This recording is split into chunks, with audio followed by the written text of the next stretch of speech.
wiser strategy at this big auction with all these new dynamics is going to be retain your core best you can and don't gamble on the RTMs? Or do you sense it's the other way around here, where perhaps release your core and play with the RTMs there? Is there a one size fits all rule for this auction?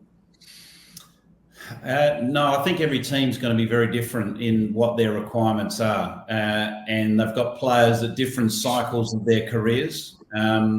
We've got to realise that this retention we're retaining a player for 3 years as well. That's the intention anyway.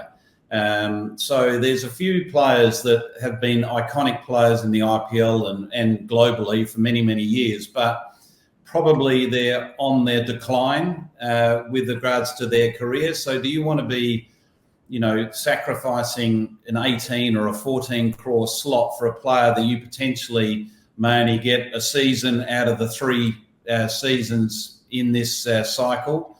That's going to be the challenge. But I think what will be very, very prevalent is the retention of your Indian core, because there's no sort of magic recipe to winning IPLs. That you look at the successful sides, and the 2 standout sides, the Mumbai Indians and Chennai Super Kings.